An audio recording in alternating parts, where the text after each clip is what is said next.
One, two, one, two. Okay, all right. It's a little low. Battery's at half. Yeah, I know. I put those 12 feet in battery. I'll turn it off for now.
To be behaved, very well behaved.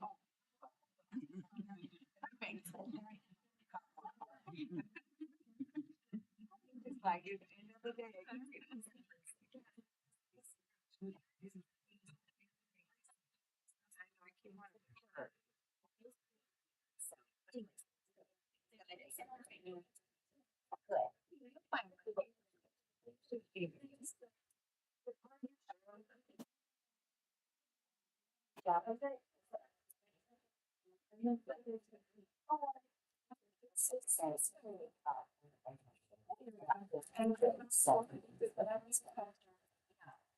So you're driving over there.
Start with the flag salute.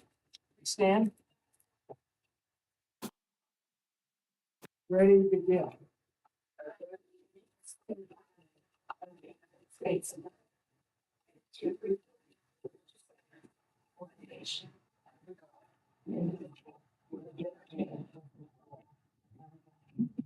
Okay. Roll call, please, to establish the quorum. President Clyde, Here.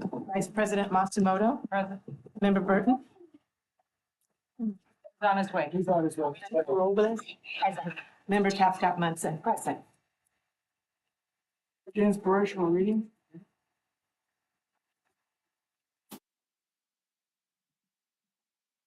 Good evening. As we move further into the new school year and enter the fall season, our mission remains clear: to ensure that talent, not circumstances, define our students' future. Talent can be found in every household, but opportunity must be created and sustained. We envision a Fresno County where every graduate leaves high school not just with a diploma, but with a plan, a sense of purpose, and the preparation to thrive in college, career, or service. This vision drives us to remove barriers and expand opportunities for every student in every community. Together, through collective work, we're making that vision real, one decision, one program, one child at a time. Very good. Chair, I'd like to just recognize Teresa Cavazos, student rep there. And did you want to say something? Yeah. We're ready for you. First official one of the year. This is my first. My brother. I get to take over. We're so happy.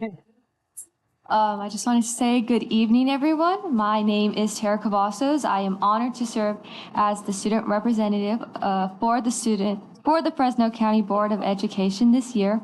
I'm also a proud student at CTEC, and I'm excited to share some of the wonderful things that have been happening on our campus. I want to go a couple months back this summer. Although summer is usually a time to rest, CTEC was busy preparing for the year. We hosted over 80 incoming students in our freshman bridge program, doubled our middle school robotics camp for 60 students, and celebrated 6 students representing CTEC at the Skills USA National Conference. School officially started on August 6th, and our freshmen were warmly welcomed by their teachers and peers. Our freshman teachers did an amazing job creating a supportive environment so students felt part of the CTEC family right away. In August, we also held our first Spirit Week of the year. Back to the grind. Each day had a fun cafe-inspired theme, and we ended the week with a back-to-school mixer where students were able to connect, socialize, and build a community.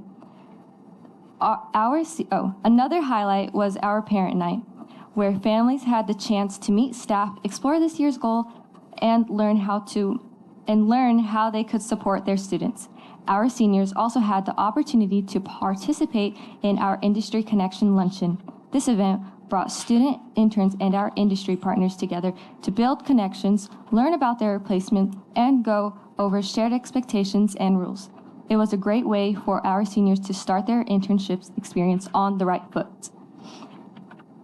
Our senior sunrise took place on September 5th. This tradition gave our seniors the chance to come together, watch the sunrise, and celebrate the beginning of their final year at CTEC. On September 13th, CTEC Skills USA leadership team attended the California State Conference hosted at Dinuba High School. This was an amazing opportunity for our students to learn valuable leadership skills, network with other student leaders, and take on great responsibilities within our regional chapters for Skills USA. As we move through CTEC's 9th year, our school community is energized and motivated to make this one of our best years yet. Thank you for allowing me the opportunity to represent our students, and I look forward to continuing to share updates about all the great things happening at CTEC.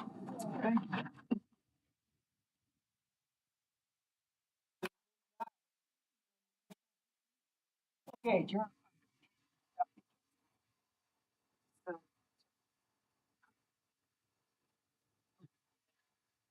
Second. Okay, it's been moved by. President Klein, Yes.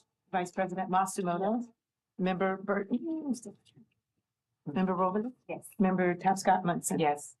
Okay, Chair, I'll entertain a motion for approval of minutes for the September 21 meeting. I'm sorry, August 21 meeting. For both of them or just? No, we'll one? do one at a time. I'll move approval of the special board meeting minutes for August 21st. I'll second. What? Yes. Vice President Matsumoto? Yes. Member Robles? Yes. Member Tapscott-Munson? Yes. Okay, now I'll entertain a motion for the additional meeting we had on the same night, August 21. I'll move approval. Second. President Klein? Yes. Vice President Matsumoto? Yes. Member Robles? Yes. Member Tapscott-Munson? Yes. Okay, employee of the month.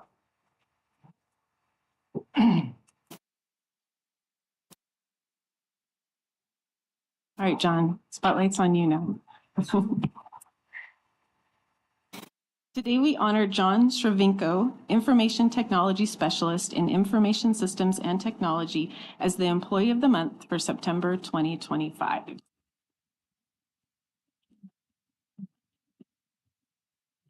John joined FCSS as an information technician in December of 2020 and quickly established himself as a knowledgeable and dependable technician. He was designated as the primary support contact for the superintendent's office staff due to his professionalism and outstanding customer relations skills. In 2023, he was selected to fill a vacant information technology specialist position, quickly becoming proficient in the requirements of that position. Some of his responsibilities in that role include application and configuration deployment for all staff members and computers in the organization, antivirus application management, and monitoring of our cybersecurity applications. During the months of July and August 2025, John was instrumental in the deployment of application and security policies to all CTEC student laptops. Some of these applications are complicated to deploy and require extensive configuration while testing. John worked with the site technician to ensure all the applications were deployed as intended, so student laptops would be ready to be issued prior to the first day of school. During that same time, John also worked with Securely to configure the integration between their Flex product and the Aries student information system, which allowed CTEC staff to manage flexible schedules for their students. John has received numerous accolades and compliments from both staff and his peers for taking responsibility for the ownership of problems and working until the issue is resolved. He consistently meets users with a warm demeanor and welcoming smile. John, your dedication and exceptional service have made a lasting impact on Team FCSS.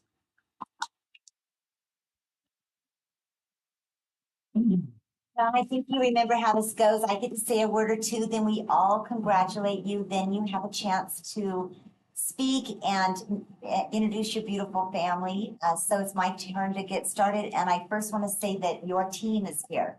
And every one of you, I know you're off the clock. And yet you're in the room. Thank you so much for being here.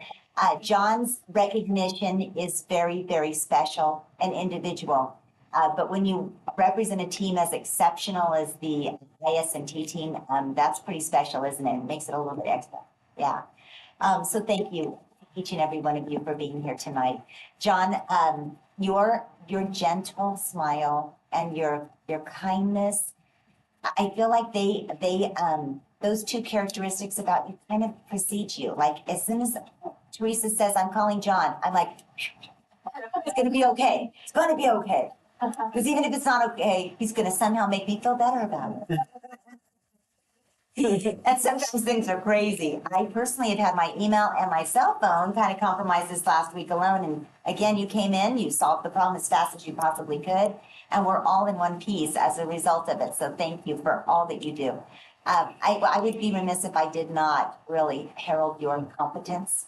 It's remarkable. It is like a savant of understanding all the things that go with helping us stay safe from phishing and all the other malware and all the other things that can go a little bit sideways, and just taking really, really good care of us. So on behalf of all of us at Team FCSS, I'm very, very grateful. Before I close my comments, I just want to take a note. You can all see the photo up there.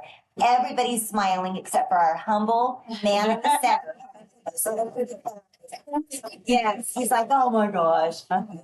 Because he's so humble. Always present unless he is, feeling singled out. I know he's humble. So I love that photo. I may make it my screensaver just for fun. Anyways, again, congratulations and thank you so very much.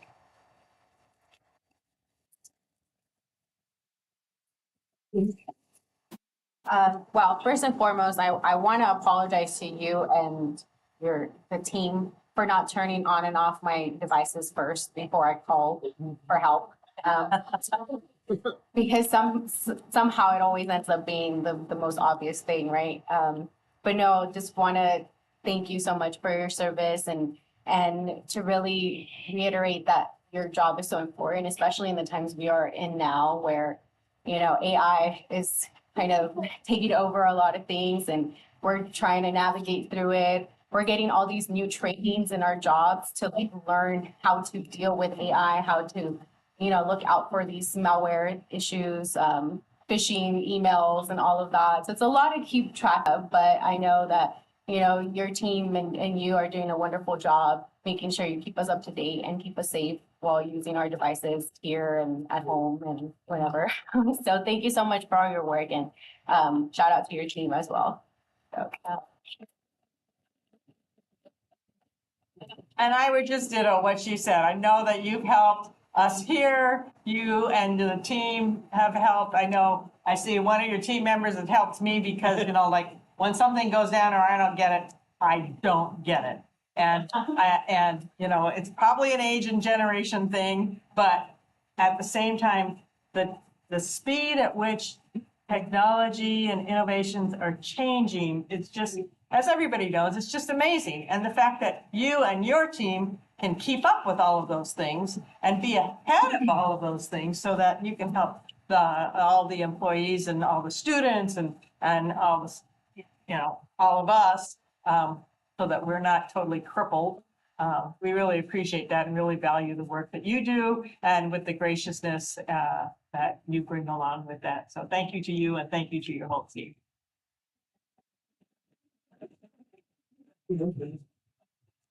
And John, I'll just say thank you. I think there's been many times when we're first moving over to devices and I sit here with my iPad. I don't know how many times I asked you to reset my password when we first moved over to it. And I was coming over to you right before meetings and I was like, I just can't remember what I changed this to and I have no idea. And the amount of assistance that you provided to me and as you assist us here at the district, as there's so many items and as many of us realize how much support you don't just supply to our staff, but that really that the Fresno County Superintendent of Schools and the Fresno County Office of Education actually provides to all school districts across Fresno County, that we actually provide, I think, a main internet connection for, I think, all school districts. And so we're actually providing services across the entire county. So thank you for that service that you provide. Well, John, you just always have such a calming, pleasing presence. Before anyone approaches you, you're just so calm. And you're in IT. And that's amazing. Literally after our board meeting last month, I came to you with my laptop and I said, I can't get into any of my emails. You just stopped everything and came to my assistance, authenticated my laptop, my personal laptop, so I could get access like I needed. And I was able to get you out of here before 4 o'clock. We were on the nose. I was trying to get him back to his family on time, but you just stopped everything. And when I was out of town at a conference and had purchased a new phone and didn't have authentication, the team came right to me, assisted me, made a phone call, and then my phone rang and they said, that's IT, answer the phone. You guys were right on the spot. We were in Anaheim and you guys were just on the spot, just took care of everything. Just so proficient, just so professional and eloquent in everything you do. The whole team, the team that's behind you, we know great leaders lead and you do it so eloquently, so gentle. You're a quiet, gentle giant with your presence. And to the family, we thank you for sharing him with us and the children. I had 3, I understand. They're doing great, don't worry about them. But we just thank you for everything that you do for us in handling the department, John, and we appreciate you every day.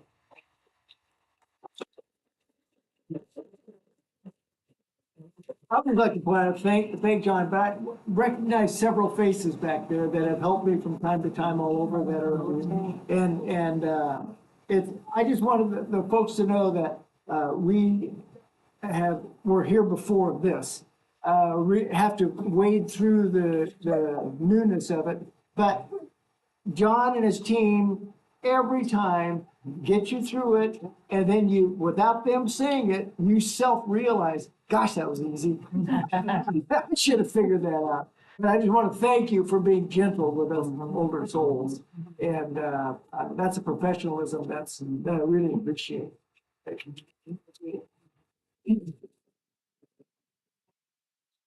John, would you like to say a word or two?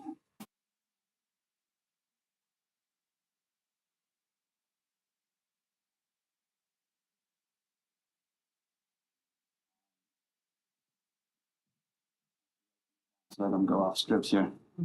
Yeah, thank you, Superintendent Kofer and board members, for your words of encouragement and support. I truly appreciate you taking the time to honor me in this way. Over the few years that I've been at FCSS, I've had the opportunity to join board meetings regularly, and I'm consistently impressed by your ability to uplift and compliment every employee of the month. It's amazing. And I also want to say thank you to Dr. Kofer and each board member for the support you provide to all the Fresno County schools, and especially to our charter schools. My wife and I are grateful to be a part of Yosemite Valley Charter, which allows us to homeschool our children and still receive the benefit of getting public funds for our academic expenses. So that's a real blessing for us. I also want to express my gratitude for the phenomenal IS&T team that I have the privilege to work with daily. My colleagues are consistently willing and ready to help me work through challenging issues that I can't figure out on my own. The leadership of IS&T provides a work environment where everyone can be heard and supported. This environment makes coming to work a delight. As much as I enjoy coming to work, it is a blessing to come home every evening to my loving wife and our energetic and imaginative 3 children. My wife is the one who is truly deserving of honor, and of course she stepped out to do the things that are. She's an outstanding teacher to our children and does everything with diligence and utmost care. And I'm so grateful for her and the gift that she is to me. But above all, I'm grateful to God. And I'm grateful to God for sending his son Jesus 3,000 years ago to die on a cross for my sin. But then he was raised from the grave a few days later. It is this truth and reality of his death and resurrection that gives me joy every morning and makes me the person that I am today. I couldn't be gentle, couldn't be peaceful without that reality. And thanks once again for this honor and for giving me the opportunity to share. Thank you so much.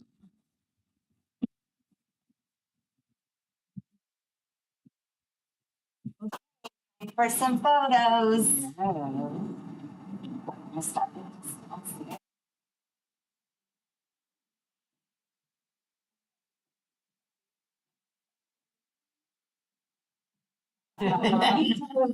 I know. Yeah. Separate a little bit, I want to make sure.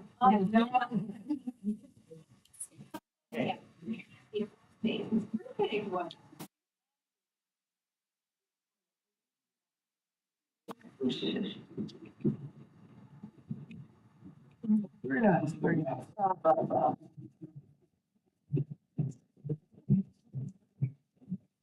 Okay, now we'll move on to Superintendent Superstar.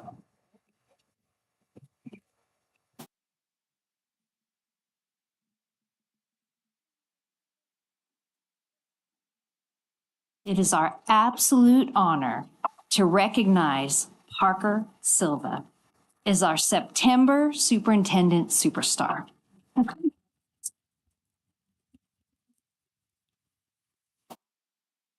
A 7th grader at Orange Center is an extraordinary student whose character, determination, and heart set him apart as a true inspiration to all who know him. He continues to raise the bar for what it means to be a dedicated student. Finishing last semester with a perfect 4.0 GPA, he exemplifies academic excellence and a deep love for learning. His consistent placement on the honor roll reflects not only his intelligence, but also the discipline and perseverance that fuels his success. But Parker's impact reaches far beyond the classroom. As an active Boy Scout, he demonstrates the values of responsibility, service, and determination. His involvement in a wide range of activities, including boys volleyball, folklorico dance, basketball, and baseball, show his well-rounded talents and fearless spirit. Parker is a natural leader who leads by example and inspires those around him. As the events commissioner for ASB, he consistently brought vision, creativity, and commitment to every project he undertook. In addition to organizing events, Parker actively participates in ASB community service efforts and has supported teachers during the school carnival.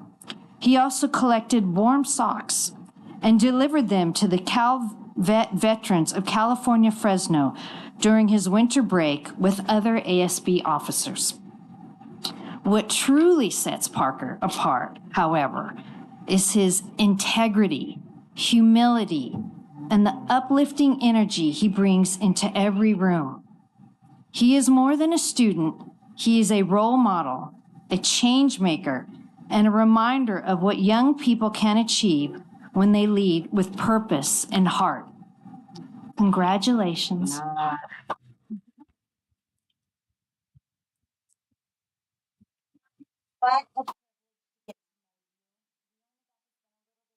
Together, but I learned so much from just that short amount of time about really just how special you are. For those of you that are on camera, if you will, and in this room, we have 206,425 students in Fresno County schools. And each month we pick one that exemplifies just extraordinary studentship, if you will, that will lead one day to being really well prepared for being a good citizen in our society. And that person today is Mr. Parker Silva. What I learned is that he has some very strong competence and executive skills. That's like being very smart, right? And being technically savvy in certain arenas and getting good grades and doing athletics and those types of things with technical skill.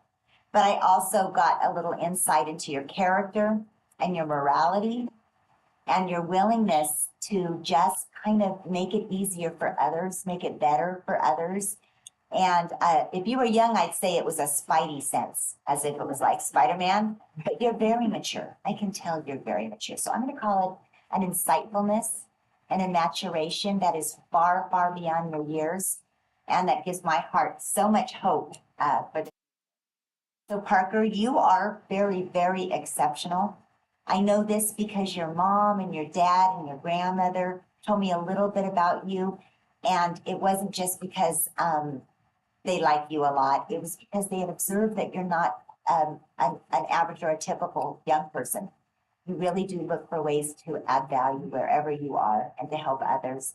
And that was really beautiful. And then your superintendent told me a couple of things that I didn't know, like that you're bilingual and that you're going to take that superpower far into your future, and that you often look for opportunities to help her make the environment and the experience at Orange Center School exceptional for everyone. And that's very special quality. So on behalf of all of us in Fresno County, I say congratulations and thank you so much for being an exceptional young person and our superstar this month.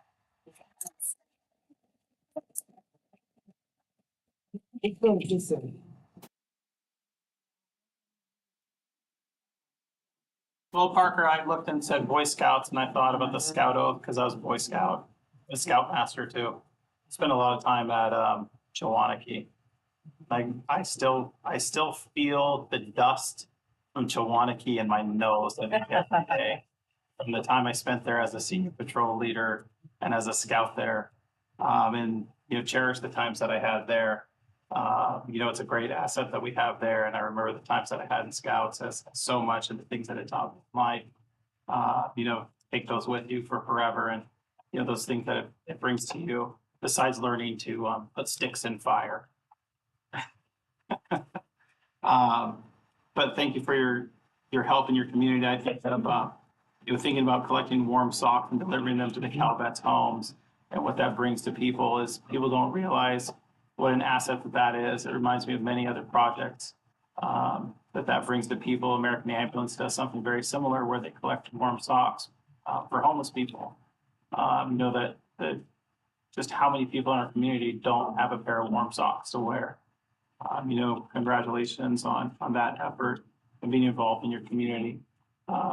We often sit up here and talk about young people, and if every young person was just a little bit like the superintendent superstars that we have each month here, what type of community would we have, and how much better would our community be if everyone was caring for our communities like we are? So thank you for what you do for your community and how you care for them, and how important it is to learn second languages. I didn't start to learn a second language until I was almost 19, 20 years old. And what a blessing that's been in my life. So congratulations on that.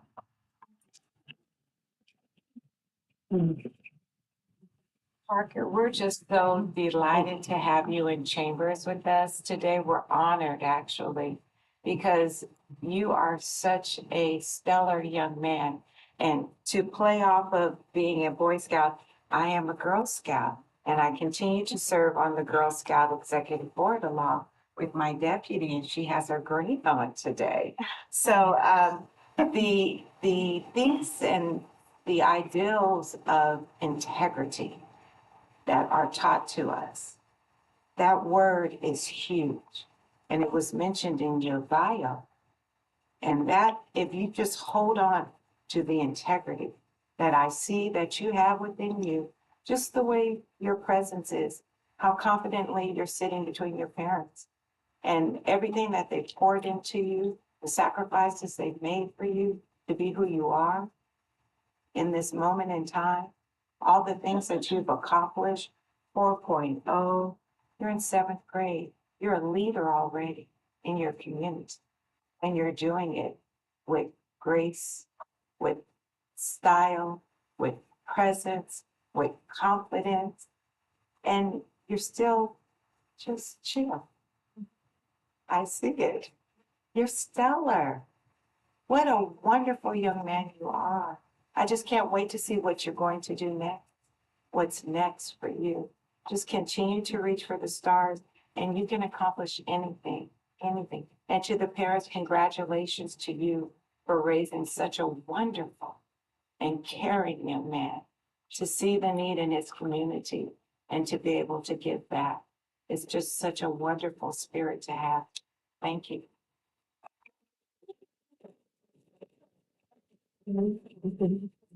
Sure. I'm so delighted to see you and look forward to shaking your hand and meeting you.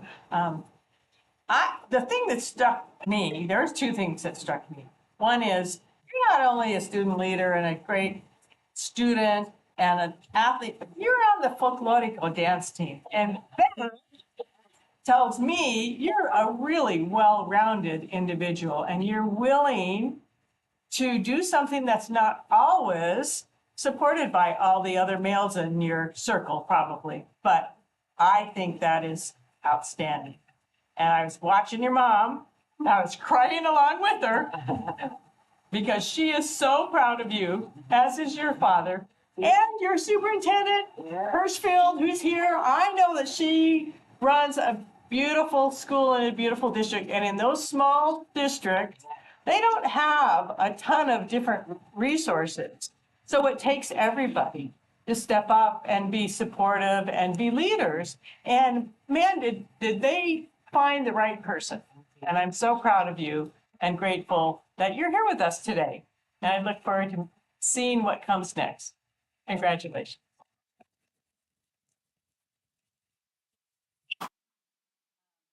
So I definitely am also sharing. I don't think there's been a meeting yet that I've attended that I've not cried. And so, sorry. Yeah. But no, like looking at you, Mom, just, I get it as a mom, because like everything you do, it's in the hopes that, your children are going to be successful and they're going to be great human beings, and that you feel like you did your job, and you did. You did your job, and he's an amazing human being, and raising a wonderful boy and young man who's going to do a lot for our community. I know that. And it's very admirable to see that at your age, you already exhibiting all of these traits that I think would make for a great public servant as we are up here. So I will not be surprised that if one day I see you up here or in another board or serving in other capacities in public service, because you have what it takes to do that. You are also an example of what we want for all of our children. We want all our children in our district to have the same opportunities, to be able to be involved in activities, to be able to serve back in our community, to thrive, and to get a great education. And thank you so much for being that role model for those coming after you and those that are going to school with you. So thank you so much, and congratulations, parents, of course. Like, you guys are doing an amazing job. So yes. I'm looking through this and there are a couple of words that jumped out at me. And one is determination and the other one is change maker. Those two things put together tells me you're a budding, effective problem solver. That is a huge asset. And not that many people have that characteristic. So I'd like for you to keep working on that, keep doing that, because you're going to find is going to be your biggest asset. That you can actually get out there, and problems are going to come up every day and every year, and you just figure out ways to work toward the greater good. And other than just standing, I don't know how, you seem to be able to figure it out. Keep that up. And we thank you. Lieutenant Hirschfeld, would you like to come up to the podium, and would you as well, Parker, like to join her, and it's your chance to say a word or two?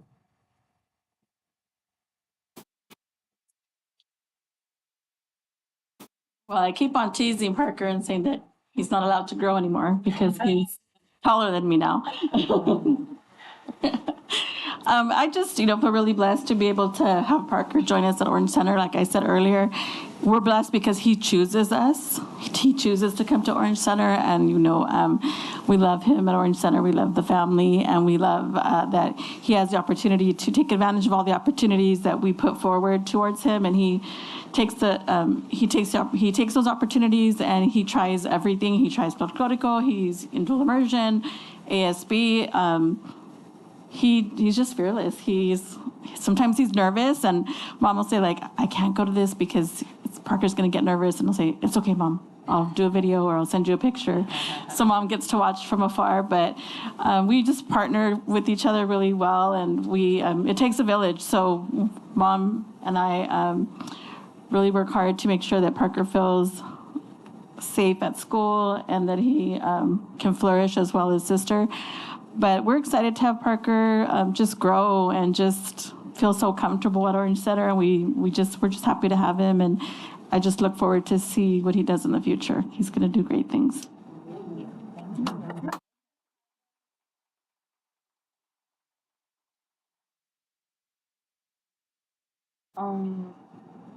I would like to say thank you, and I really enjoy being in all these programs, and thank you.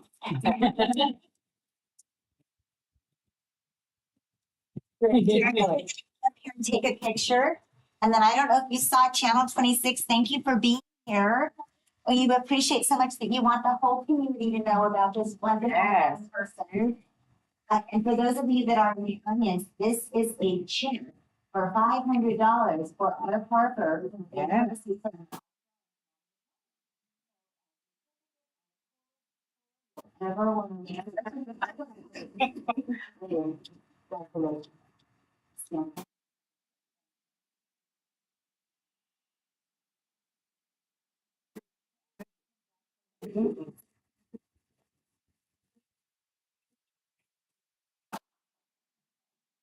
Very good. Now we'll move on to the presentation of the 2025-26 annual board project. Turn the page open.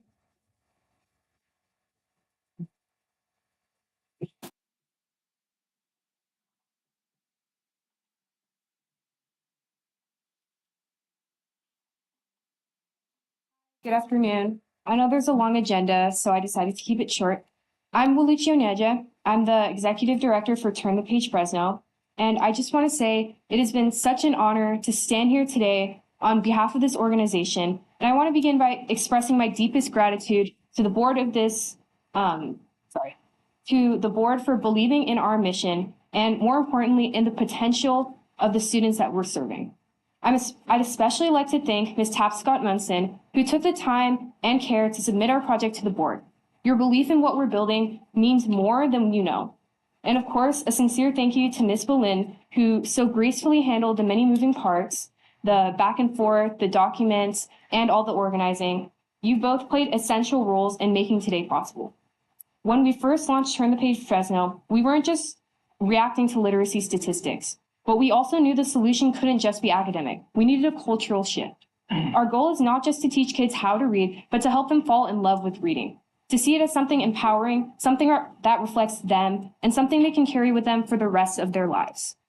The check will directly support the programs that make that happen, whether it's our one-on-one literacy sessions, our book clubs, or our Socratic seminars. With this funding, we'll be able to get more culturally relevant books into kids' hands, train more volunteers, and expand our reach in this community. As a student-led initiative, we understand the responsibility that comes with this kind of support. We are not just passionate, we are prepared. We've built Turn the Page Fresno to be sustainable, measurable, and community-driven. Every dollar will go towards building a future where kids are not just better readers, but better thinkers, speakers, and learners. So once again, thank you. Thank you for investing in our youth, for trusting us with this opportunity, and for helping us turn the page on what literacy looks like in Fresno. And we're just getting started. Thank you.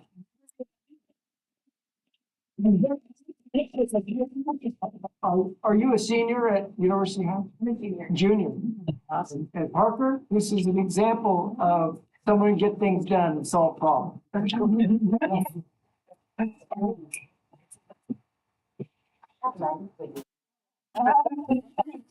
Someplace new. Where's Kevin? Miss Bowen is doing once again. She's all the moving parts. Goodness, so we'll come down here and Christy has got London. You want to come on down with me? Thank you. And the report. I will let you just initial. I just want you.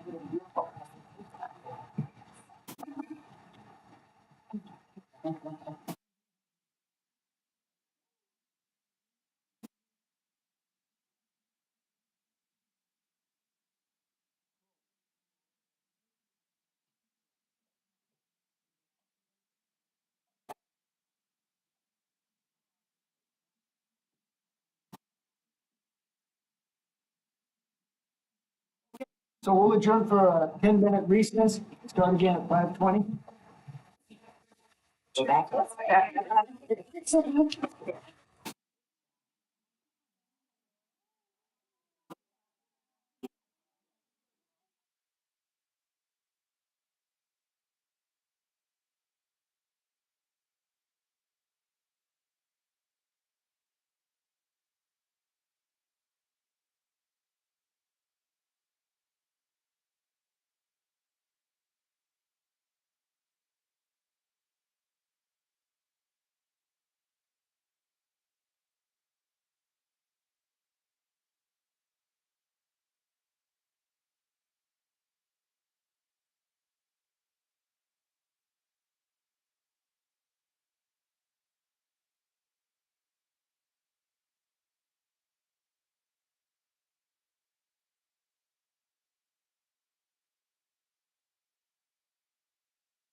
We're on item G, the community input part.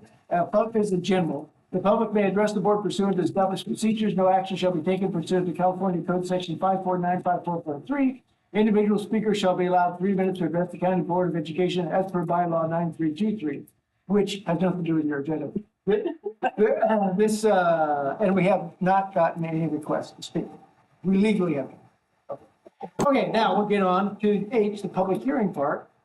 And it is 5:25, and item H1, the public hearing regarding the Big Picture Educational Academy material revision is now called to order. The purpose of this public hearing is for the Fresno County Board of Education to receive public testimony regarding the material revision submitted by Big Picture Educational Academy. The board considers each material revision seriously and in accordance with applicable laws. The testimony is intended to provide the board with information regarding the level of support for the material revision. The board shall consider the level of support for the material revision by teachers, employed by the district, other employees of the district, parents or guardians of the district, and the school district where the charter school proposes to place school facilities. You can thank our lawyers for all this. The board has allocated 20 minutes for this public hearing. To make the best use of the allocated time, each speaker is limited to 3 minutes. For clarity of the record, speakers are asked to identify themselves. If a previous speaker has already presented the speaker's viewpoint, the speaker is asked to state his or her agreement with the previous speaker. Dr. Hunt will provide background, and then the public address may address. Good afternoon, President Clyde, Dr. Clyde, and trustees. Good afternoon, Superintendent Kofer and Cabinet. Item H1 is a public hearing for a material revision to the Big Picture Educational Academy charter petition dated July 1, 2025 to June 30th, 2027. I would like to acknowledge a typographical error on the board resources that reflects a petition period of July 1, 2025 to July 30th, 2030. This error was caused by initial paperwork submitted by our charter schools department.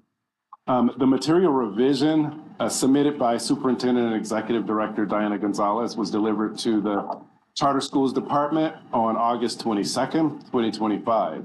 It requests the county board's permission to add 2 sites to the Big Picture Educational Academy charter.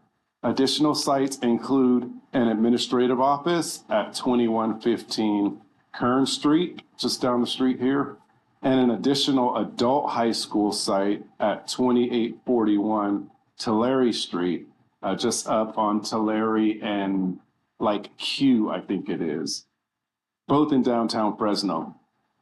Each member of the county board has received a copy of the petition with appendices. If in reading the appendices, the petition, the first part of the petition has a write-up on the material revision. The remainder is pretty much the same petition that we received a few months ago, but it's that first part of it that'll describe really in detail what Big Picture is seeking. The charter committee is reviewing the charter petition and will prepare a staff report with recommendations ahead of the October 16th county board meeting. Superintendent Gonzalez is present today to share more information about the request. Thank you. Okay, Diana Gonzalez, we have her. Do we need to have her address? She's an employee or you're not a parent? I'm not. Yeah. I just. I can give you that too. That's a legal question. I don't know if we need that. But anyway, it wasn't on here. Thank you. Okay, Dr. Hunt did a great explanation of what the whole material revision is for. Yes, so good evening. Thank you for having us back. I'm Diana Gonzalez. I'm representing BPEA, and then we're looking for approval for this material revision. There's actually 2, the locations that Dr. Hunt brought up. one at 2841 Tulare Avenue. That will be for the high school program. They will still be operating out of our high school and our elementary school in the evening for classes, because we do have students that come in the evening, but daytime programming is really why we needed the additional site.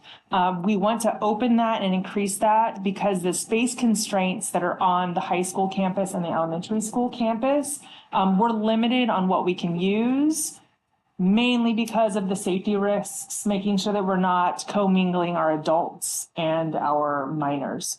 So by adding this additional expansion of the site will allow us to do our daytime programming completely off-site. So the only programming that'll be on those other two campuses will be in the evening when we don't have minor students present. And then our goal is to, with this new location, to serve at minimum between 50 to 75 per students added per school year. So we're looking for the first year adding another 50 to 75 students during daytime programming. We have a lot of interest and wait lists for that right now. And then we expect that to continue. It'll also put us right next to Proteus and Shine for the adult program, which will allow us to continue developing MOUs with community resources and outreach. And then the second site, as explained by Dr. Hunt, is for our LEA office, 2115 Kern Street, literally right down the street. We parked in the Spiral parking lot and came over here for the board meeting. So it's right down the street. That'll give us the ability to centralize all of our LEA staff. They're currently spread out along the campuses, and they're in temporary buildings or portables. So it'll allow us to put all of our staff in one location rather than splitting across multiple sites.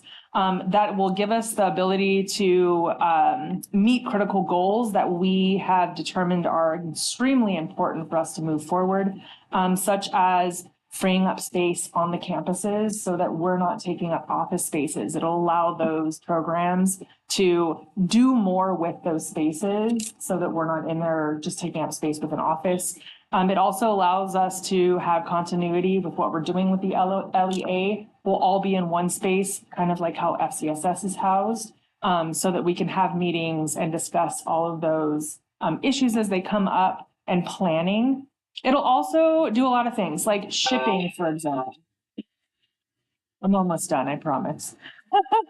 So things that are shipped in, right now they ship directly to our school sites. So monitoring what's coming in, shipping and receiving, all of that, it'll provide an area for us to receive those things, inventory them properly, and get those out.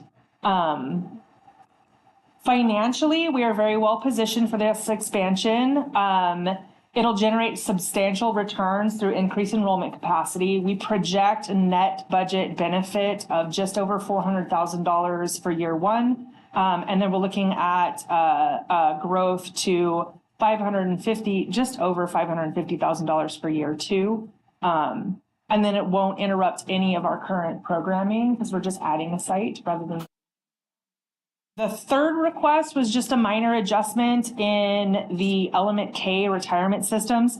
We initially had said district. It was showing up as district, but we're LEA. So we took out district and replaced it with LEA. And that's the entirety of what our material revision is, and everything is in there. And like Dr. Hunt said, that letter at the beginning is several pages long, and it gives an explicit, very detailed explanation of what we're doing with those changes. So we would just respectfully request that you guys approve that so that we can grow and continue to serve our community. Very good.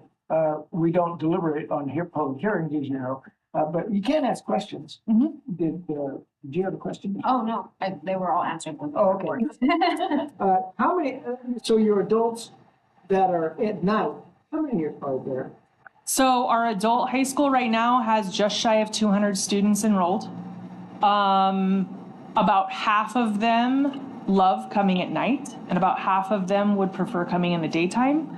And we currently only are able to house one daytime teacher for the adult high school because nighttime programming, it's a lot of part-time teachers. So in order for us to expand daytime, we have a wait list. We have a lot of students that are asking to come during the day. We just have no way of expanding that. So that's why we want to add. Well, you could continue to go to 300. between the day? We could easily double or triple, just depending on wait lists and how quickly we can hire teachers, which is also a struggle right now, is hiring teachers. What's your, sorry. My question is, are any of your adult classes ESL classes? Yes. And have you taken account projected changes from the federal level with ESL instruction? From my understanding, I think, aren't some adult ed ESL programs? We are not an adult ed program. We are an adult aged high school program. So those changes don't affect us, thankfully. Thank you for that clarification. Yeah. I was mixing up the two because I know. Yes. Yes, it's an interesting area to live in, but yes, none of the adult program changes that you're seeing coming through, they don't affect us because we're adult aged high school. Thanks to WIOA, we're able to do that, yes. I was gonna ask, what's your graduation rate? Our graduation rate for the last school year, on the dashboard, it shows one thing because it's both of our high schools together, but our daytime high school was 87%. Some of those students didn't graduate. They're now with the adult high school to finish out their diploma. For the adult high school, I believe it was 65%. And that was due to us working with CDE and CalPADS on how those students show up for the graduation rate. So there's a lot of research over the last year or two that we've gone into about how graduation rate is calculated specifically for adult age students. Because you have a 4-year cohort, a 5-year cohort. So we had to relearn what that looks like because we had some students that didn't count towards graduation rate because they weren't enrolled for 90 days. So now that we have that figured out, our grad rate for this last year was much better. I would need to pull it. And then our grad rate for this year will be much higher now that we know what to focus on. There's a whole 90-day requirement for entering, for exiting. There's cutoff dates. And CDE didn't quite know what to do with us initially when we started asking questions because there's not very many adult age high school programs in California. That would be fun to compare. It's very hard looking for comparisons. But if there are some, it'd be interesting to. Yeah. And we have a lot of students at the adult high school where they come and enroll, like we mentioned before, they'll come and enroll and then they'll leave for a couple months because they just can't. And we leave the door open, but they disenroll and re-enroll. And it does affect our graduation rate because of the 90-day requirement. Well,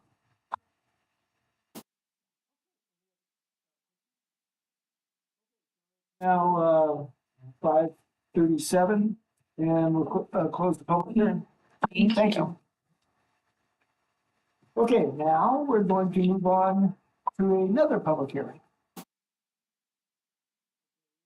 5:38. On an item H2, public hearing regarding the sufficiency or insufficiency of instructional materials in the county superintendent, county board, court, community schools, and county superintendent special education programs is now called to order. Purpose of this public hearing is for the Fresno County Board of Education to receive public testimony regarding the sufficiency or insufficiency of instructional materials on the court and community schools and special education programs. This is why we met late. Because of this. The board has allowed 20 minutes for this public hearing to make the best use of the allocated time. Each speaker is limited to 3 minutes. For clarity there in the record, speakers are asked to identify themselves, that the previous speaker has already presented the speaker's viewpoint, and the speaker is asked to state his or agreement with the previous speaker. Okay, Dr. Laura, could you provide some background, and then the public may address, if any. Sure. Good evening, Board President Dr. Clyde, members of the board, and Superintendent Kofer. As a condition of compliance with Education Code 60119, the county board is required to annually hold a public hearing and thereafter adopt a resolution stating whether each student enrolled in county superintendent, county board schools, or county superintendent programs has or will have within 2 months of the beginning of the school year sufficient textbooks or instructional materials in each subject consistent with the content and cycles of the curriculum frameworks adopted by the State Board of Education. And like Dr. Clyde mentioned, the public hearing is held in the evening, encouraging the attendance of teachers and parents and guardians of pupils who attend county superintendent, county board schools, or county superintendent programs and not during or immediately following the school hours. Thank you. Request for comment. It is 5:40 and this public hearing is closed. I will move on to the regular agenda.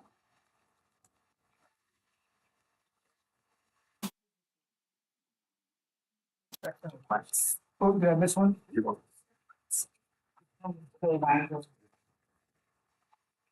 Oh, you're right. Business. Holiday application? No. There's one before that. Reports, and then I have an action. Okay, I got, see, that's what, I need John here. Gotcha. So now we're on to action items.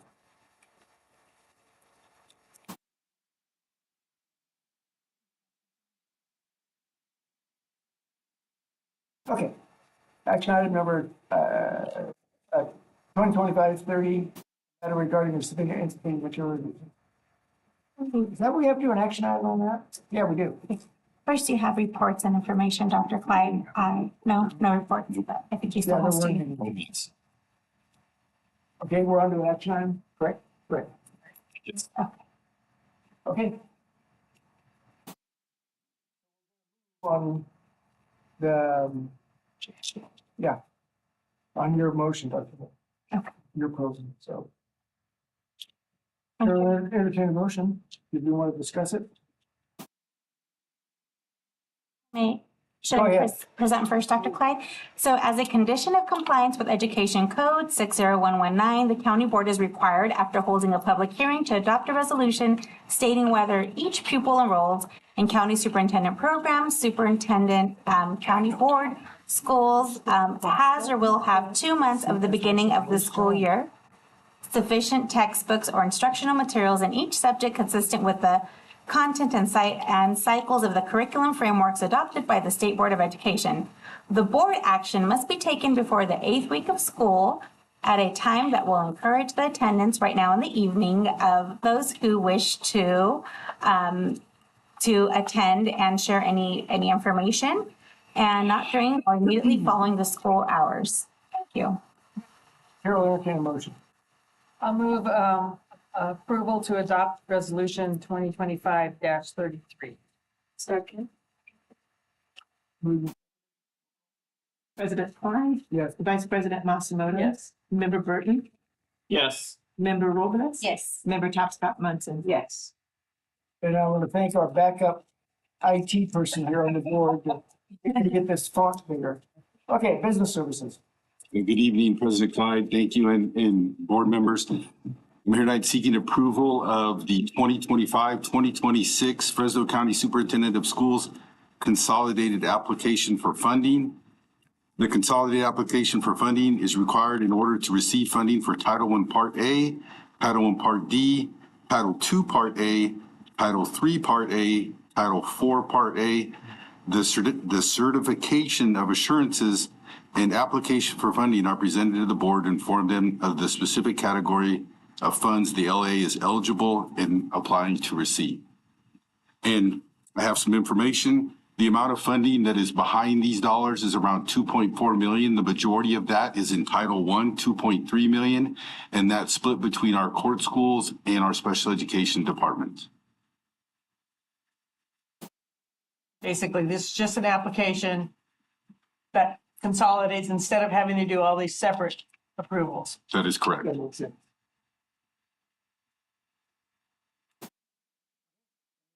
Questions or discussion?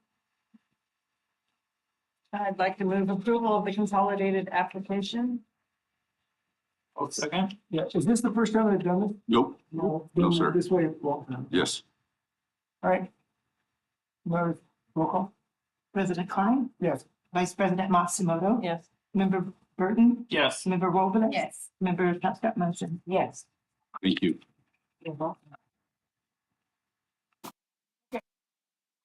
Next action item, resolution number 2025-30, observing Indigenous Peoples' Day. Indigenous Peoples' Day serves as an opportunity to honor the histories, cultures, resilience, and ongoing contributions of Native American, Alaska Native, and Indigenous communities.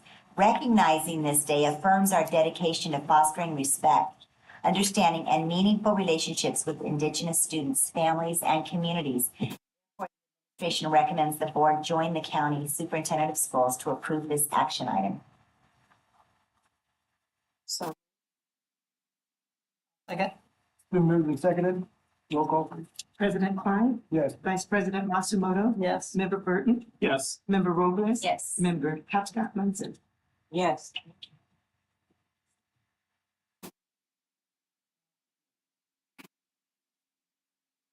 Move on to National School Bus Safety Week. Would you like to do character education? That's 25-. Man, I'm sure getting messed up tonight. Is your screen? I think there's a delay. Yes. Yeah, we're having challenges opening the file. All of a sudden, it jumps. It's okay, I'm old fashioned, so I always have the backup You paper. know what? That should be good. Fix it, right? Well, should I go ahead? Meeting. We did the couple, we could do, yeah. Character education month. Yes. Okay, Character Education Month celebrates good moral character, especially in children. This month provides an opportunity to emphasize the importance of core values such as respect, responsibility, fairness, caring, citizenship, and trustworthiness, which are essential to student development and positive school culture.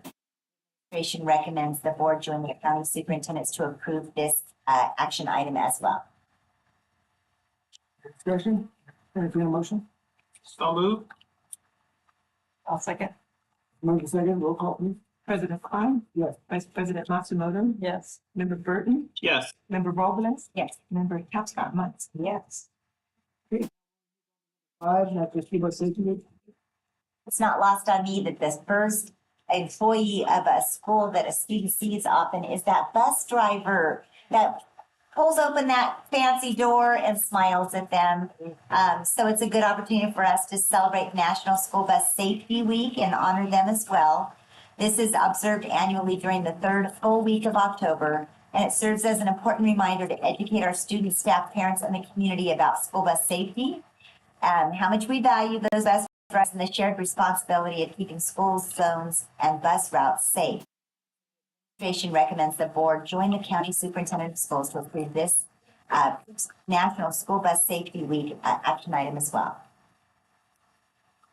Anything in motion? So moved. Member Burton, second. Roll call, please. President Klein? Yes. Vice President Masumoto? Yes. Member Burton? Yes.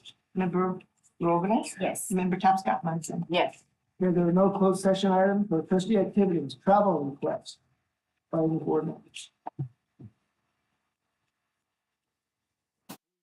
Travel expenses, reimbursement. Consider approval of 2025 County Board Conference reimbursement. Questions on that? Is it been moved? Yes. Okay. Move it. Roll call, please. President Klein? Yes. Member Robles? Yes. Member Tapscott Munson? Yes. Okay, received any correspondence? I have some correspondence. I was looking for it. I'd like to share two items. One, it was from Special Olympics. I got a letter from David Solo, the president and CEO of Special Olympics Northern California. It was in my packet last month, but I didn't open the envelope in my packet for our meeting, so I apologize. It is, I'd just like to quickly read it. Dear Dr. Marcy Masumoto and members of the Fresno County Board of Education, on behalf of Special Olympics Northern California, thank you for your generous $9,700 grant to support our programs in Fresno County. We are deeply grateful for your partnership. Your contribution helps us provide year-round sports training and athletic competitions in a variety of Olympic-type sports for children and adults with intellectual disabilities.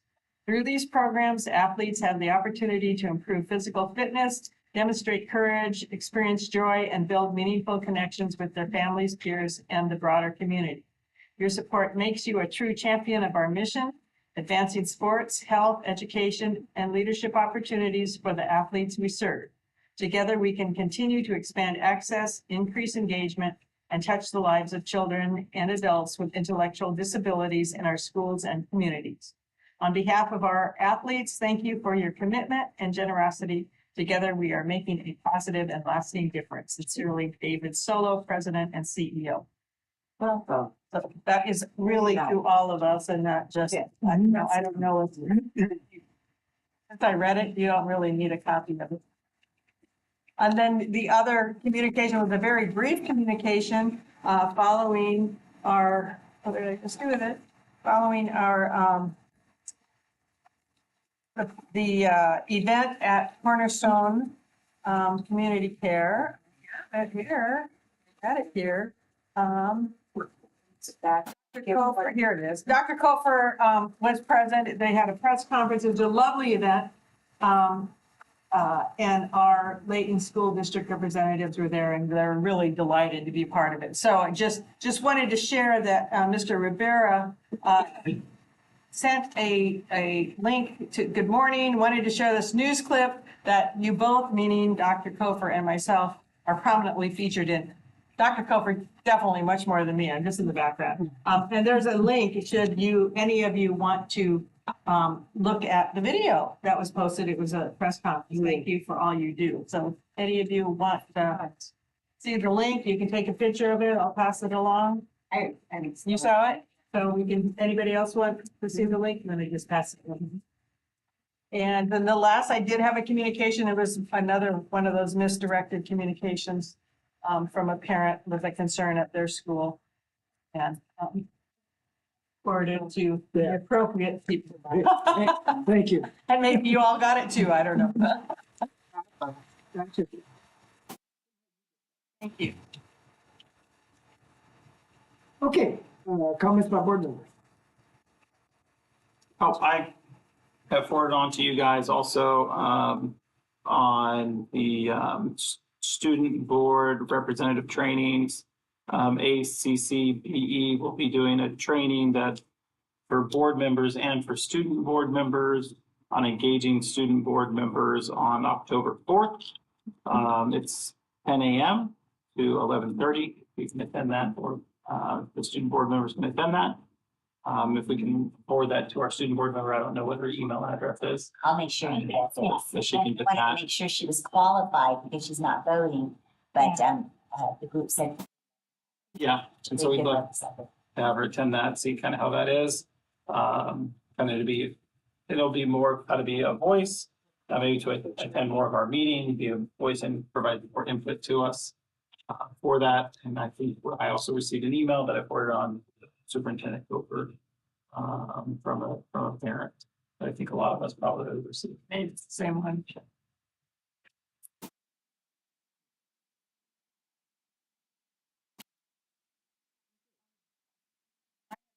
I'd like to. Was that the comments too, or did you? No. Oh, I thought that was comments. No, it's not really. It was communication. Yeah. Okay, sorry. But that's comments. Well, trustees Burton and Scott Munson attended the along with the ACC. county conference. I won't do a detail on it. I will just tell you that two of the breakout sessions I attended, I felt were worthy of comment. And one is a breakout session that Placer County did on advocacy tools and their process under a shared governance model. And I was really impressed with this. It's been a many-year process that they have undertaken to jointly between the board and their superintendent, who has been their superintendent for 20 years. So that's a little different scenario than what we've had. But that they've gone through several steps of visioning and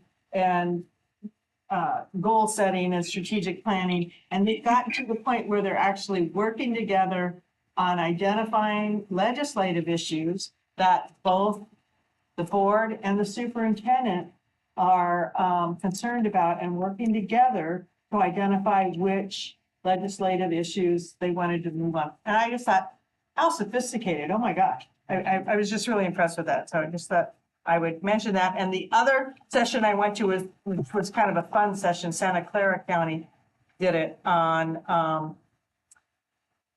rooted in success, working and learning for all abilities. And Santa Clara County was sharing their work-related training program that they have that's funded through other statewide funds with their students. They have a very sophisticated plant science program where they're growing, teaching the kids how to grow plants, but they're selling their plants. I mean, they've got plant sales like quarterly, and they're selling bouquets of flowers from their plants. And then they also have a culinary program that they're, with a coffee cart and stuff, which is not as unique. But they also have like a craft-like program where they're making paper and making really beautiful cards, also using the flowers that they dry from their plant science program. I bought some, but I already gave them to my friends, so I didn't have any to bring. But they also are making soap, and I just brought an example that the kids in class, these are their basically adult transition kids, right? Students are making saleable products that they're actually selling to the public. And it was just a really delightful little session to say, we know we're proud of the welding products that the court school does, and they're able to sell, but there's just all these different. But have an ATP project. Yeah. That's amazing. I know. So they've got, if that's something that would be a possibility. They have some workforce investment type funds. I can't remember what they're called. We could find that out. The last thing I wanted to mention, as president of the Fresno County Trustees Association, coming up in October is our general dinner meeting on October 21st. We'll be at the Sanger Kennedy Middle School and Sanger West High School campus. There are two campuses built on the Sanger complex. Our illustrious superintendent and cabinet are going to be speaking about California dashboard. What's the board member to do? So it's not just, okay, here's the data, but okay, so what should you be thinking about? What should you be doing? And I'm hoping that they're going to show some great stats as examples of some of our districts in the area. But but Angela's going to need to know by October 10th whether or not you can attend. It's, the date is Tuesday, October 21st. What's the location? In the evening. I can pass it. This is not in everybody's. No, okay. So I can pass email this. it. You'll be emailing it, but anyhow, this is today's final draft. But I wanted you all to know because it's before our next board meeting, so you need to attend. And it's gonna be a great meeting, so thank you so much. I was gonna say from the conference, one of the session that I attended that I thought was really interesting was actually from Lake County and their development of their program called Teach Lake County, where the Lake County Office of Education has developed a program where they online teach and issue teaching credentials for multi-subject and special ed that they do, and it's actually a very low-cost program. And so that they start out with I think they're in their 6th or 7th year. And I think I think it's about 67 or 76 teachers that have graduated through the program that they enter as a cohort. And they've done a mix of in-class, online, and other content, complete online, where they're growing teachers just in their own, from their own communities. And afterwards I said, you must be only in Lake County? And they were like, no, actually. We'll take people from other counties too. And so I thought it was kind of interesting that they're expanding their program out and taking people from other areas. looking at a lower cost way of growing people internally, and that they're fully issuing teaching credentials through their own Office of Education. I thought that was very innovative that they were doing. They had a session on charter oversight that I thought was very interesting, because the high number of charters that are coming into renewals. I thought about our number of charters that we have, and then listen to other counties talk about what I could only describe as a tsunami of charter school petitions and renewals that are going to be coming their ways. And I thought, wow, as they described how many will be coming their ways. And the creative items that they're going to have to come up with, because they know the performances that are coming out on the dashboards as those charter schools are coming through.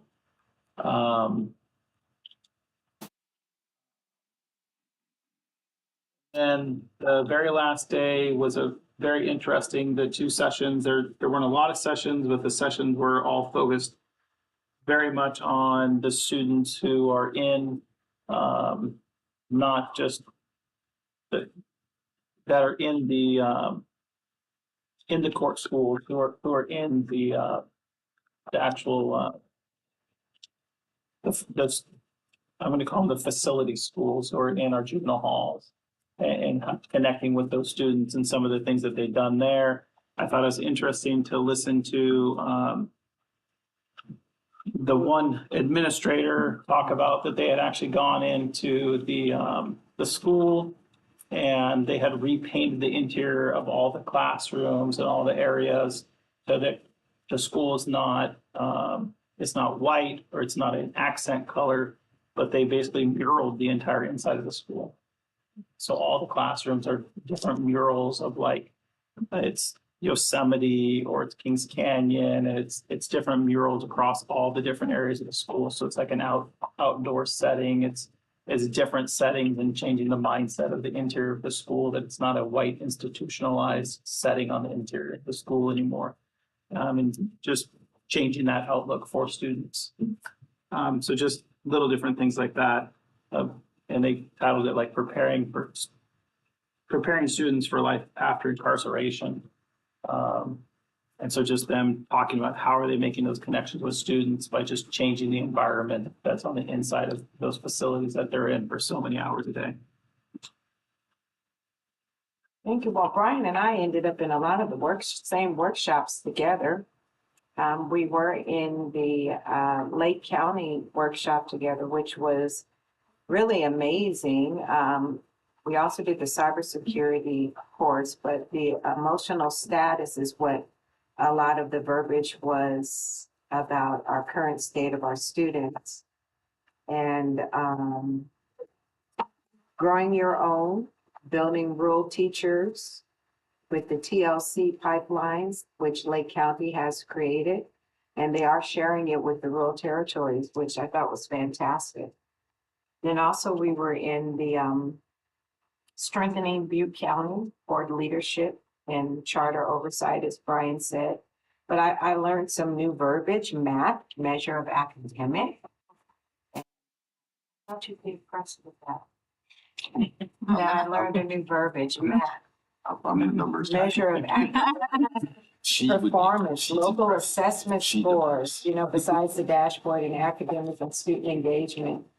And so it was neat to hear, you hear the verbiages, but then when they actually take the time to break it down, you get the true meaning of all of your acronyms that you use.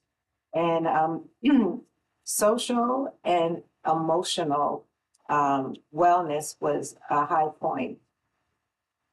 And one of the key points that I took away from one of the speakers is that he makes it a ritual of gratitude to write thank you notes to people that he has relationships with, and how important it is for us to continue to keep that connection of writing thank you notes. And then on the final session, we did have Charlie Wynn, who was a previous incarcerated youth, and he came back and spoke and told his story. And it was so moving. And of course, I shared a little bit about our juvenile justice Alice Worthley Detention Center that we had.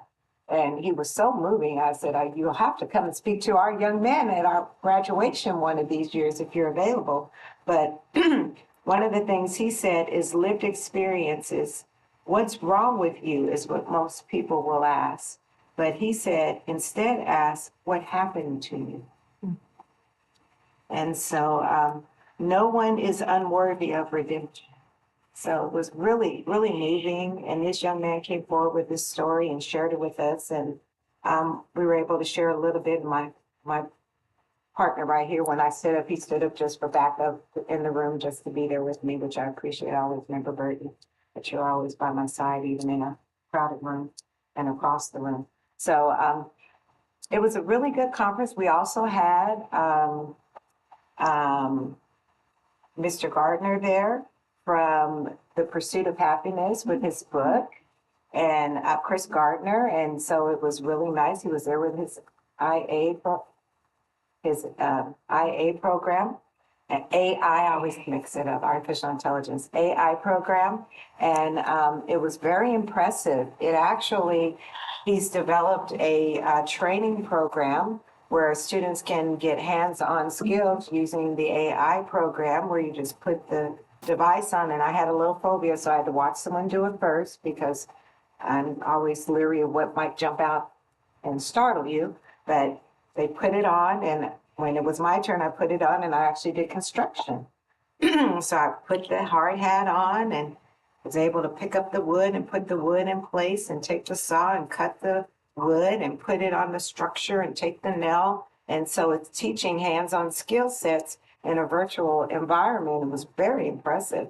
I stopped when it was time to go up on the lift. I didn't want to go up. And of course, my structure was a collapsed historical bakery roof, like the last thing I needed, right? So I was like, I'll do this far, but no, I'm not going up. But there was some fantastic things there, good networking. We also found out that we have a couple of county boards that are duplicating us. They've implemented board projects now, duplicating us.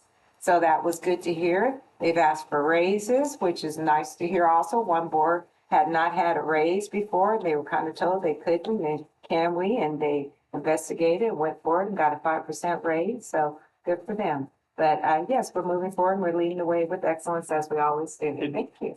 And I'll add the young man Kimberly's talking about, that what's really remarkable about his story is I think he spent 7 or 8 years in the juvenile justice system. And he's recently graduating from UC Berkeley. And it looks like he's probably going to Berkeley Law.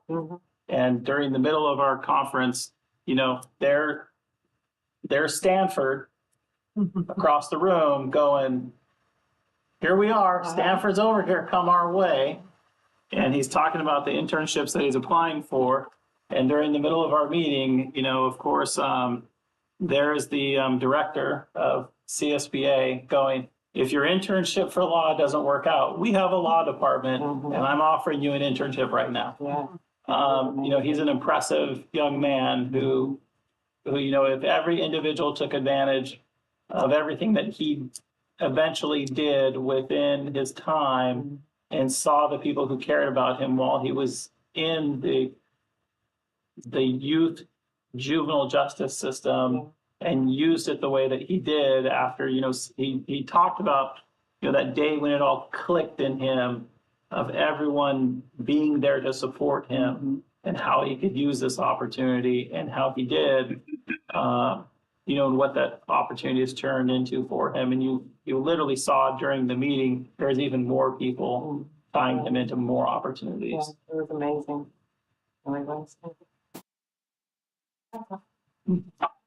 It was an amazing conference. We had a good time. A couple advertising things of free resources in the community. And I wouldn't promote it if I didn't try them myself. But if you have a Fresno County Public Library or sign up for one, they have a lot of great online resources. I recently discovered a program that's for kids. It's free for anyone who has a public library card. And it'll do curriculum for kiddos. It's called ABC Mouse. And I have a 2-year-old and a 4-year-old at home. And so from my 2-year-old on a computer, she will do the touch screen and do all the ABCs and numbers. And my son is learning how to read on it. And it's just been great for those of us who have the time to, educate our children at home and have access to a computer. It's a free program as long as you have a library card and you sign up. And normally it would be a monthly fee, but it's free with that resource. So I would totally encourage our parents to utilize that resource if they can. Another resource is the Dolly Parton Imagination Library, which has provided books to thousands of our kiddos. It's also a free resource that parents can sign up for. It provides a book for children from 0 to 5. Every month they get a book. And so it's a hardcover book. It's tailored specifically for that age group. So if they have several siblings in one household, they can sign up and have a book mailed to them. And then that could be some reading time with their parents. So just encourage our community to look out for some of those resources. And I hope I can keep an eye out for other ones that I can also try out myself and be able to promote for our parents.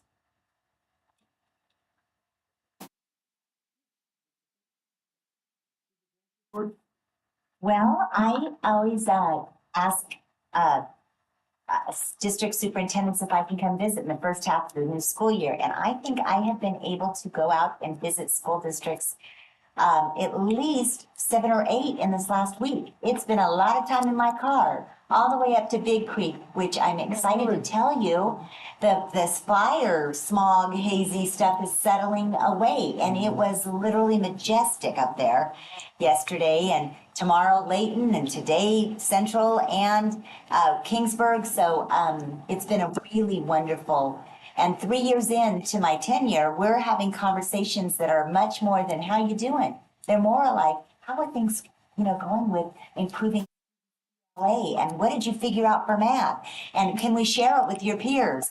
And it's really been a wonderful, wonderful opportunity to connect with them. I even got to interact with 2 of our charter school leaders, which is a commitment we have as well in this office. Dr. Hunt does a wonderful job with our charter schools. We want to make sure they are well aware of all the resources we have available for them as well. So we are doing a lot of outreach. Back a little closer to home, I am so thrilled that our All Staff Day featured our people. We have 1,700 folks on payroll here in this office, and each and every one of them have a really unique testimony.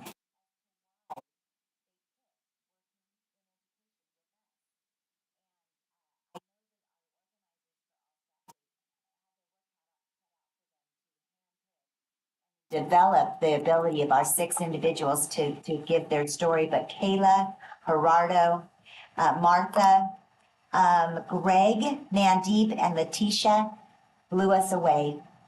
And for our folks to be able to talk about our people with testimonies that touched our hearts, it was very, very, very moving. And I'm very, very proud of the people that have chosen to work in this organization on behalf of children and families in Fresno County. Speaking of people, we've invested deeply in our kids and our schools. Saturday night, we will be honoring 4 individuals with our highest, recognition for community commitment to our students. And that is in the arena of academics, Lupita Lomali, in agriculture, Mark Thompson, in the arts, Art Dyson, and in athletics, Diego Quintana from Selma. It's going to be quite a remarkable evening.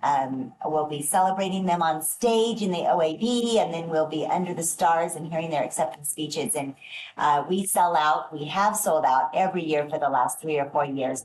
We actually couldn't say no to some folks, so we had people actually in the hallway this year because no one wanted to miss these amazing 4 people being celebrated. So another point for a great pride in the work that we're doing, and not because of parties we're throwing or testimonies we're hearing, but rather recognizing that people are deeply, deeply invested in the children of Fresno County.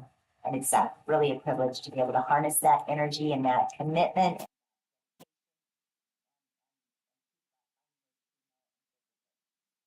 That is my report for this month. Y'all staff day was wonderful. We really was. And our illustrious support person over here was part of the opening act. That talented. That talented. Thanks, Griff. I keep seeing the title and I still keep crying. The titles? Oh, I mean, like hearing their little speech, somebody believed in me or somebody, all of their different scenarios, and it was encouraging. Yes, there. But I still cry. Okay. Any future agenda items? Maybe someday we should talk about the 700 form. Something came up about that. There's things on it that I didn't know we on the 700 form. When we do our 700 form, it looks pretty generic. We fill it out. But Kimberly, talk to somebody. A little more in-depth training on it, probably would be good for us to do a course. I mentioned it at CSBA as a matter of fact, so. Then can we have someone in the office investigate if we need to be looking at different stuff on it? Otherwise, we don't really need to do it if we find out it's. Talk offline and we'll figure out what each individual, because we each have unique situations. So let's do that. We'll do that for She you. was mentioning that you're supposed to declare half of what your spouse makes and, I never saw that on there. So I thought, I know. Yeah, are we missing something here? So I don't know if we are or not, but I think it's worth just looking into it. So I'm not really. Kevin will guide us. Yeah, I'm not interested in putting it on the agenda. I just want, do we need to? That's what's my opinion. Okay, that was the only thing for me. Next meeting, October 16, 1:30 here at Van Ness Avenue. Carol, entertain a motion for adjournment. I'll second. You and second? President Klein? Yes. Vice President Matsumoto? Yes. Member Burton? Yes. Member Robles? Yes. Member Tapka? Yes. Meeting is yours. Thank you for another day.